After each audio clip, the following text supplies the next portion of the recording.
ஒரு 3 டீஸ்பூன் கடலைப்பருப்பு எடுத்துக்கிட்டேன். அதுக்கப்புறம் ஒரு பெரிய வெங்காயத்தை பொடி நறுக்கி எடுத்துக்கிட்டேன். ஒரு 4 வரமிளகாய், ஒரு கொத்து கருவேப்பிலை, கொஞ்சமாக கொத்தமல்லி எடுத்துக்கிட்டேன். அப்புறம் 2 கேரட் தோலெல்லாம் சீவிட்டு இந்த மாதிரி சீவி எடுத்துக்கிட்டேன். இப்போ வானல் நல்லா ஹீட் ஆனதும் தேவையான அளவு எண்ணெய் ஊற்றிக்கோங்க. அது கூட உளுந்தம்பருப்பு, கடலைப்பருப்பு சேர்த்துக்கணும். கொஞ்சமாக கோல்டன் ப்ரௌன் கலர் வந்தது நம்ம வந்து வெங்காயத்தை ஆட் பண்ணிடலாம். வெங்காயம் நல்லா கொஞ்சமாக வர வரைக்கும் நல்லா எண்ணெயிலே வதங்கட்டும்.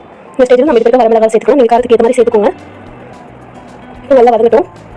பாருங்க நல்லா கோல்டன் ப்ரௌன் கலர் வர ஆரம்பிச்சிச்சு. இந்த ஸ்டேஜில் நம்ம எடுத்து வச்சிருக்க கருவேப்பிலை இது கூட ஆட் பண்ணிக்கலாம். பாருங்க கொஞ்சம் கொஞ்சமாக கலர் சேஞ்ச் ஆயிடுச்சு. லாஸ்ட்டாக ஃபைனல் நம்ம கேரட் கூட ஆட் பண்ணிக்கலாம். கேரட் லைட்டாக வதங்கினா போதும். தேவையான அளவு உப்பு சேர்த்துக்கோங்க.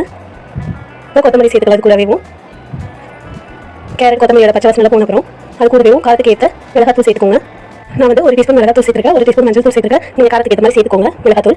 அவ்வளோதாங்க. நல்லா எண்ணெயில் போட்டு வதக்கின அப்புறம் அப்படியே நம்ம எடுத்து வச்சிருக்க மாவு கூட சேர்த்து மிக்ஸ் பண்ணிடலாம். நல்லா எல்லா இடத்துலையும் ஸ்ப்ரெட் அவுட் ஆகிற மாதிரி. பாருங்க பார்க்கவே எவ்வளோ கலர்ஃபுல்லாக இருக்குன்னு பார்த்துக்கோங்க. நல்லா இந்த மசாலா கேரட் வெங்காயம் எல்லாமே எல்லா இடத்துல ஸ்ப்ரெட் ஆகிற மாதிரி நல்லா மிக்ஸ் பண்ணி விட்டுடலாம். பாருங்கள் மாவு கூட கலர் சேஞ்ச் ஆயிடுச்சு. இப்போ வந்து நம்ம பனியார சட்டி எடுத்துக்கலாம். இந்த அடுப்பில் வச்சுட்டு நல்லா ஹீட் ஆனப்புறம் எல்லா புளியையும் எண்ணெய் ஊற்றிக்கலாம். இது நல்லா காஞ்சப்பறம் நம்ம மிக்ஸ் பண்ணி எடுத்து வச்சிருக்க இந்த மாவை கொஞ்சம் கொஞ்சமாக ஊற்றிக்கலாம். ஒரு புளியையும் இந்த மாதிரி டம்ளரில் ஊற்றணும். உங்களுக்கு வந்து மாவு எக்ஸஸ் ஆகாது. அளவுக்கு ஏற்ற மாதிரி ஊற்றிக்கலாம். கரண்டியோட பெட்டராக இருக்கும். நீங்கள் வந்து எங்களுக்கு பதில் நெய் கூட சேர்த்து இந்த மாதிரி பனியார சுடலாம்.